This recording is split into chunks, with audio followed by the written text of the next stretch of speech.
Hello, good morning to all of you. मैं Rahul sir आप लोगों को फिजिक्स पढ़ा रहा हूँ 11-12 क्लास का। ठीक है।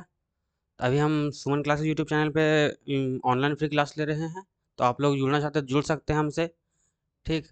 ये आपको ऑफलाइन और ऑनलाइन दोनों मोड में पढ़ाया जाएगा, ठीक है ना। तो आप लोग जैसा भी जुड़ना चाहेंगे जुड़ सकते हैं। तो हम लोग कल देखे थे कि मॉडल सेट पेपर में 1 to 10 तक हम लोग क्वेश्चन कर चुके थे। ठीक है। आज उससे आगे थोड़ा हम लोग देख लेते हैं।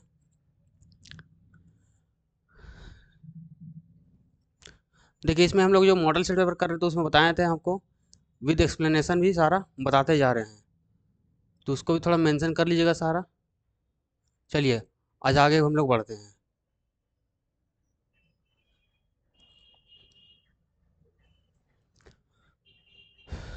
देखिए क्या बोल बोल रहा है इसमें। The mass of the body which is equal to the ratio of the force acting on the body to the acceleration produce in the body.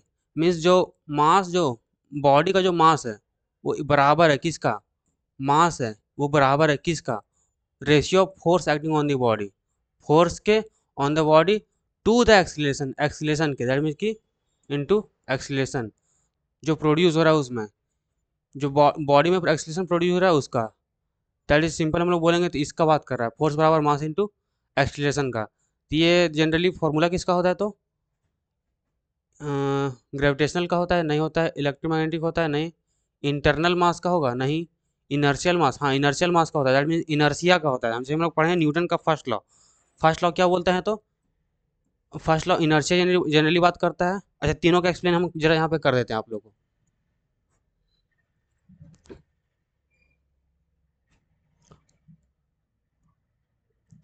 देखिए, न्यूटन का यहाँ पे जनरली हम लोग बात करेंगे तो न्यूटन का लॉ का यहाँ बात किया जा रहा है, ठीक है ना। तो न्यूटन का फर्स्ट लॉ देखते हैं हम लोग क्या बोल रहा है। ये जनरली फर्स्ट लॉ बोलता है एक्स, लॉ ऑफ इनर्शिया की बात करता है। न्यूटन का फर्स्ट लॉ ही उसी को बोलते हैं गैलीलियो का लॉ, उसी को बोलते हैं न्यूटन का फर्स्ट लॉ, उसी को बोलते हैं हम लॉ ऑफ इनर्शिया, ठीक है ना। तो लॉ ऑफ इनर्शिया क्या बोलता है, तो इनर्शिया बोलता है हमको कि अगर कोई बॉडी रेस्ट में है तो रेस्ट में रहना चाहेगा, अगर कोई बॉडी मोशन में है तो वो हमेशा मोशन में ही रहना चाहेगा जब तक उसको उस पर कोई बाहर का बल काम ना करे, ठीक है। ये हमारा इनर्शिया बोलता है। देखिए सेकेंड लॉ क्या बोलता है, लॉ सेकेंड लॉ बोलता है कि ये आपको जनरली इसमें एक्सप्लेन करता है मोमेंटम के बारे में। तो हम जानते हैं मोमेंटम क्या होता है, तुम आपका, तो मास इंटू वेलोसिटी होता है। मोमेंटम बराबर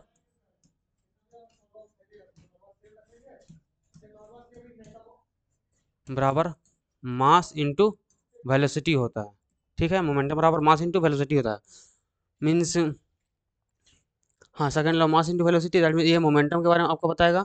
और न्यूटन का जो थर्ड लॉ आपका, वो जनरली एक्शन रिएक्शन का बात करता है, एक्शन रिएक्शन का बात करता है, ठीक है। ये हम लोग जनरली तीन चीज़ जानते हैं इसमें। लेकिन इसमें हम लोग एक चीज़ और हम लोग पढ़ सकते हैं कि न्यूटन का जो फर्स्ट लॉ है ना, वो इनर्शिया के साथ साथ बोलता है, ये फोर्स का डिफिनेशन के बारे में बताएगा आपका, फोर्स का डिफाइन करेगा। जैसे कि यहाँ पे भी डिफाइन किया गया है क्या, तो जो फोर्स लग रहा है किसी बॉडी पे वो इक्वल है किसका, मास के, बॉडी के मास के और उसके एक्सीलरेशन के प्रोडक्ट के बराबर। तो हम लोग देखें क्या, जो फोर्स का डिफिनेशन बताता है कौन, तो न्यूटन का फर्स्ट लॉ। एंड नेक्स्ट चलिए आगे देखते हैं न्यूटन का सेकंड लॉ, ये क्या बताता है, तो फोर्स का ये हमेशा फॉर्मूला बताएगा। जो हम लोग फोर्स का फॉर्मूला जो पढ़ते हैं, फोर्स का फॉर्मूला बताता है।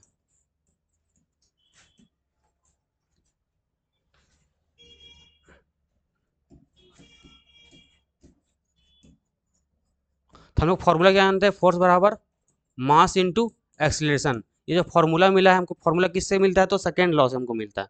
और थर्ड लॉ हमेशा एक्शन रिएक्शन पे काम करता है, ठीक है। एक्शन रिएक्शन कहने का मतलब कि इसमें ध्यान दीजिएगा, एक्शन और रिएक्शन मतलब कि एक बॉडी द्वारा एक्शन होगा और दूसरे बॉडी द्वारा उसके पर रिएक्शन होगा। दैट मीन्स कि हम लोग अगर बॉल को मारेंगे दीवार पे, तो बॉल को मार रहे दीवार पे, तो बॉल के द्वारा एक्शन होगा, ठीक है, दीवार पे, और वही दीवार फिर उसको रिपल्सन करेगा, तो फिर वापस वॉल के द्वारा बॉल पे रिएक्शन हो जाएगा। तो एक्शन रिएक्शन के बारे में बताता है आपका न्यूटन का थर्ड लॉ, ठीक है। तो हम लोग तीन चीज़ पढ़ चुके हैं इसमें एक ही क्वेश्चन में। चलिए आगे देखते हैं इसमें।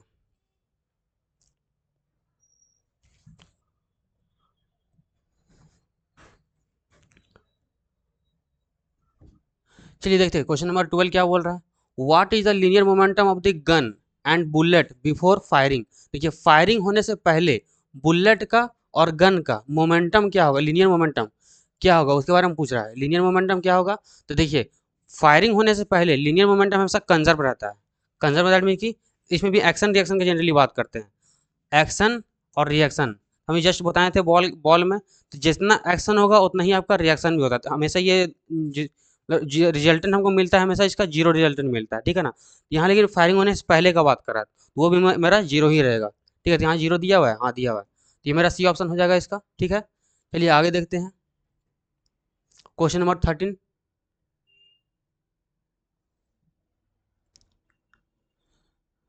देखिए क्वेश्चन नंबर 13 क्या बोल रहा है। देखिए आगे न्यूटन का थर्ड लॉ ही आगे यहाँ पे direct action reaction. Action reaction क्या है हमारा, कोई हमेशा, देखिए अभी जस्ट बताए थे, एक्शन रिएक्शन हमेशा दो बॉडी पे लगेगा और दोनों अपोजिट बॉडी पे लगेगा, ठीक है ना। जैसे कि देखिए यहाँ पे क्या बोल रहा है, act on two different bodies, option number D पे बात कर रहा है। हमेशा एक्ट करेगा कहाँ, तो दो डिफरेंट बॉडी का। जस्ट एग्जाम्पल दिए, बॉल के द्वारा एक्शन होता है और वॉल के द्वारा रिएक्शन, दीवार के द्वारा आपका रिएक्शन हो जाएगा, ठीक है। ऑप्शन नंबर डी हो जाएगा आपका। चलिए आगे देखते हैं इसमें क्वेश्चन नंबर 14 देखते हैं। नेक्स्ट क्या बोल रहा है, a body of mass 100 kg। एक बॉडी है जिसका मास कितना दिया हुआ है, तो 100 kg, from the height of 10 metre. इसका हाइट दिया हुआ है 10 metre. It increase in kinetic energy. इसका जो बढ़ जाता है क्या जी, काइनेटिक एनर्जी इसका बढ़ जाता है। तो कितना बढ़ता है वो हमको फाइंड करने बोल रहा है, ठीक है ना। इसका गतिज ऊर्जा में वृद्धि वही हमको फाइंड करना है, कितना बढ़ गया। देखिए काइनेटिक एनर्जी जनरली यहाँ पे बात करता है, हम लोग जानते हैं फॉर्मूला का, जब काइनेटिक एनर्जी की बात करता है, काइनेटिक एनर्जी इसका फॉर्मूला होता है हाफ एम भी स्क्वायर होता है। लेकिन यहाँ ध्यान दीजिएगा, यहाँ पे हाइट का बात कर रहा है, तो यहाँ जनरली काइनेटिक एनर्जी यहाँ पे पोटेंशियल एनर्जी का फॉर्मूला यूज होगा, पोटेंशियल एनर्जी का फॉर्मूला यूज हो जाएगा यहाँ पे, तो एम जी एच, ठीक है ना। पोटेंशियल एनर्जी, मास हमको दिया हुआ है 100 kg, तो मास की यहाँ पे कर देंगे इसको, मास की यहाँ पे कर देंगे 100 kg। बताए थे हमेशा न्यूमेरिकल में क्या बोलते हैं, इसका जो वैल्यू होता है सैम्बल उसको रिप्रेजेंट नहीं करते हैं, सैम्बल को जल्दी नहीं लिखते हैं न्यूमेरिकल में। तो मास हो गया आपका 100 kg। ग्रेविटी हमको पता है कितना होता है, 9.8 मीटर पर सेकेंड स्क्वायर, ठीक है ना। अब हमको हाइट भी दिया हुआ कितना, तो 10 मीटर इंटू 10, ठीक है ना। ध्यान दीजिएगा यहाँ ग्रेविटी आपको दो प्रकार से होगा जी। हम लोग हमेशा अर्थ के रिस्पेक्ट में बात करते हैं। अब देखिए इक्वेटर पे होता है आपका 9.8, इक्वेटर पे होता है आपका 9.8। जैसे इक्वेटर से पोल की ओर जाएंगे तो यहाँ पे इसका बढ़ जाता है, 10 हो जाता है। 9.8 से बढ़ जाएगा कितना, 10 हो जाता है।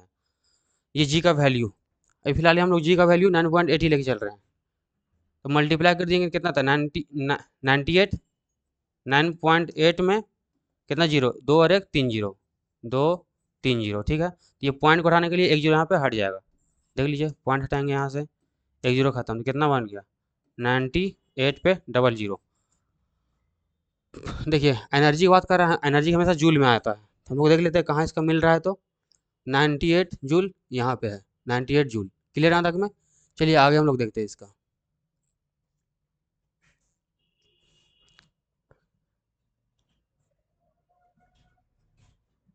Question number 15। क्वेश्चन नंबर 15 देखिए क्या बोल रहा है, निम्नलिखित में से कौन सा संरक्षित असंरक्षित बल है, असंरक्षित बल है, दैट मीन कि विच of the following is a non conservative force. Non conservative force that mean कि जिसको हम लोग कंजर्व नहीं कर पाते हैं। तो इसमें जो है ना ग्रेविटेशनल फोर्स जो है कंजर्वेटिव फोर्स है, इलेक्ट्रोस्टैटिक भी कंजर्वेटिव, मैग्नेटिक फोर्स भी कंजर्वेटिव। लेकिन फोर्स ऑफ फ्रिक्शन जो है कंजर्वेटिव फोर्स नहीं है, फोर्स ऑफ फ्रिक्शन कभी भी कंजर्वेटिव फोर्स नहीं होता। देखिए किसी भी ऑब्जेक्ट पर अगर फ्रिक्शन लगेगा वो उसको वर्क वहाँ पे होना ही होना है, ठीक है ना। ध्यान दीजिएगा फोर्स ऑफ फ्रिक्शन में यही आपका नॉन कंजर्वेटिव में आता है, बाकी ये तीनों का बात करेंगे तो कंजर्वेटिव में आता है, ठीक है। क्वेश्चन नंबर 16 देखते हैं आगे।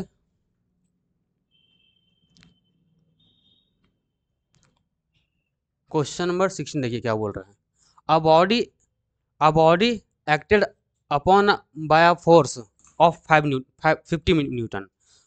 एक बॉडी पे फोर्स लग रहा है कितना, तो 50 न्यूटन लग रहा है force. Is displaced through a distance 5 metre, जो कि एक ऑब्जेक्ट को 10 मीटर के क्या बोलते हैं डिस्प्लेस कर दे रहा है ऑब्जेक्ट को, ठीक है ना। In the direction of making an angle 60 degree. कितना एंगल से, तो 60 डिग्री के एंगल से with the force. The work done by the force will be, उसका वर्क डन क्या होगा वो देखते हैं हम लोग। तो ध्यान दीजिएगा यहाँ पे इसमें न्यूमेरिकल में एक फॉर्मूला आएगा आपका वर्क डन। तो दैट मीन कि देखिए वर्क बराबर क्या होता है, तो F S cos theta, cos theta ये फॉर्मूला जनरली होता है force into displacement cos theta में। तो फोर्स देखिए कितना दिया हुआ है, फोर्स मेरा 50 न्यूटन दिया हुआ है, तो यहाँ पे 50 लिख देंगे।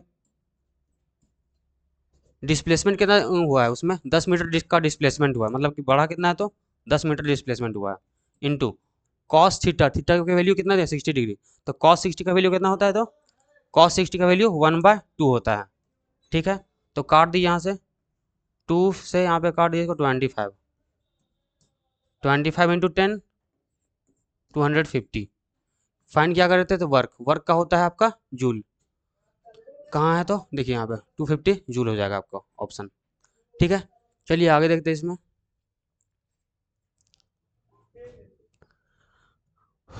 क्वेश्चन नंबर 17,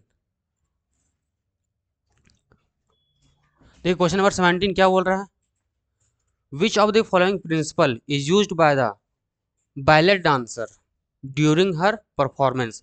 मतलब कि जो बैलेट डांसर है ना, अपने परफॉर्मेंस के दौरान निम्न में से कौन सा, क्या बोलते हैं, मतलब कि बैलेट डांस के द्वारा उनमें कौन सा सिद्धांत को उपयोग किया जाता है इन लोग में।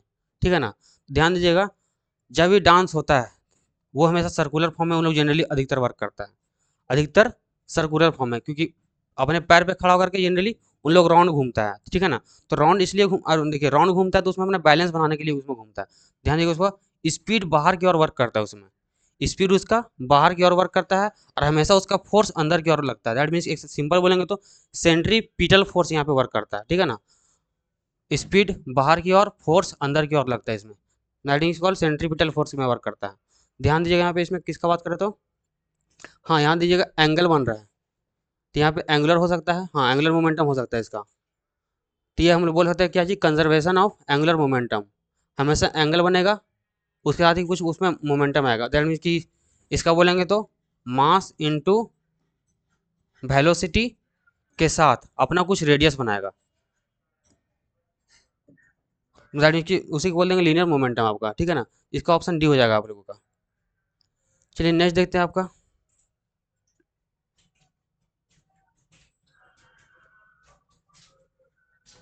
क्वेश्चन नंबर 18 देखिए क्या बोल रहा है इसमें, the moment of inertia of the body does not depend upon its, मतलब द मोमेंट ऑफ इनर्शिया जो है किस पे, इनमें से किस पे डिपेंड नहीं करता है। तो हमेशा ध्यान दीजिएगा इसमें एंगुलर वेलोसिटी, एंगुलर वेलोसिटी भी आपका कभी भी मोमेंट ऑफ इनर्शिया डिपेंड नहीं करेगा। ठीक है, स्टार्टिंग में बता चुके हैं इनर्शिया क्या होता है सारा, न्यूटन का 3 लॉ भी बता चुके हैं, न्यूटन का फर्स्ट लॉ में आता है आपका इनर्शिया। ठीक है, चलिए आगे बढ़ते हैं।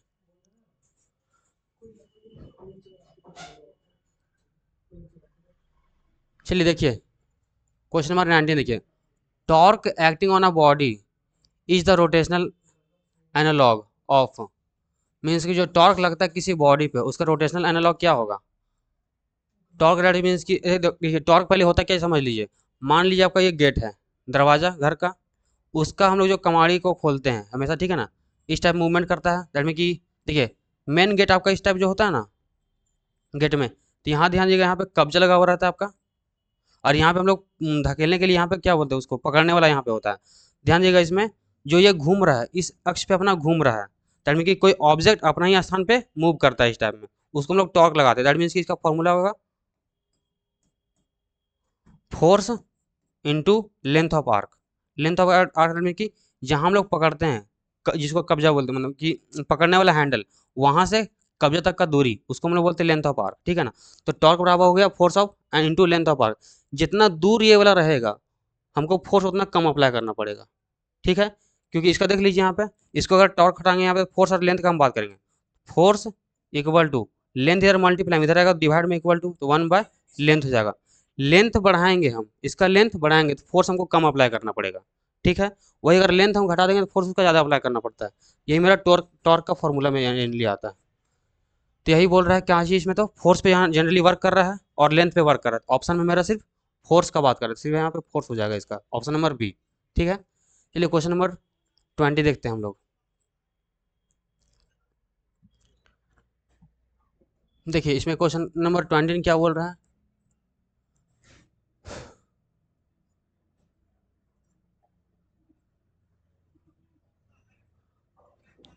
चलिए देखिए क्वेश्चन नंबर 20 को। 20 the value of G become zero at rest. देखिए जी का जो वैल्यू है जीरो कब होगा उसके बारे में पूछ रहा है। ध्यान दीजिएगा, जी का वैल्यू जीरो कब होता है इसका पूरा एक्सप्लेन नहीं कर रहा है। जैसे कि देखिए ये हमारा अर्थ है, बीच में सेंटर पॉइंट, ठीक है। तो हमेशा जो ये मेरा होता है आपका इक्वेटर, इक्वेटर पे हमेशा होता है जी का वैल्यू 9.8 होगा, ठीक है। जैसे जैसे हम इसके 9.8 से मतलब कि इक्वेटर से ऊपर के और जाएंगे, दैट मीन पोल पे जाएंगे, तो यहाँ जी का मान हमेशा बढ़ता है, तो यहाँ पे हो जाता है आपका 10, ठीक है ना, 10 मीटर पर सेकेंड स्क्वायर। इसकी चीज़ ध्यान दीजिएगा कि अगर हम यहाँ पे मान लीजिए 50 kg का है एक पोल पे, सॉरी इक्वेटर पे, हम पोल पे जाएंगे तो मेरा मास बढ़ जाएगा क्योंकि यहाँ पे ग्रेविटी बढ़ रहा है, सॉरी वेट मेरा बढ़ जाएगा, मास नहीं बदलेगा कभी भी, वेट मेरा बढ़ जाएगा, ठीक है। तो ये मेरा यहाँ से यहाँ तक जाने में क्या हो रहा है, जी का मान बढ़ रहा है। अब एक चीज़ और ध्यान दीजिएगा, जीरो कब होगा, तो जब भी हम अर्थ के सरफेस से अंदर की ओर दैट मीन सेंटर की ओर जाएंगे, अदरवाइज अर्थ के सरफेस से बाहर की ओर जाएंगे, तब मेरा जी का मान जीरो हो जाएगा। यहाँ भी zero, g equal to zero, यहाँ भी जी इक्वल टू जीरो होगा, ठीक है। देख लीजिए अब जो ऑप्शन मिलेगा उसको बोल दीजिए। देखिए क्या बोल रहे हैं यहाँ पे, the height equal to the radius of earth, जो हाइट जो है वो बराबर होगा रेडियस ऑफ द अर्थ के, नहीं वो यहाँ पे नहीं हो सकता है। Depth equal to the half of the diameter of the earth, हाँ ये हो सकता है थोड़ा, depth equal to the half of the radius of the earth. पृथ्वी की त्रिज्या के बराबर ऊंचाई नहीं होगा, पृथ्वी के आधे व्यास के बराबर गहराई, ये थोड़ा लग रहा है, एक मिनट, गहराई पृथ्वी की आधी त्रिज्या के बराबर, डेप्थ जो है पृथ्वी की आधी त्रिज्या के बराबर, नहीं ये नहीं होगा। देखिए ये वाला होगा आपका, बी नंबर ऑप्शन हो जाएगा। देखिए क्या बोल रहा है, डायमीटर का जो हाफ होगा, डायमीटर में कि पूरा यहाँ से तक बात करते हैं, उसका जो हाफ होगा ये, इसमें जाएंगे तो मेरा जी का वैल्यू क्या हो रहा है, जीरो हो रहा है, इसी का हो जाएगा, ऑप्शन नंबर बी मेरा हो जाएगा, ठीक है। चलिए ठीक है, तो आज भर के लिए इतने रहने दीजिए, बाकी इसको आगे क्लास में हम लोग कंटिन्यू कर देंगे, ठीक है। Okay, thank you to all.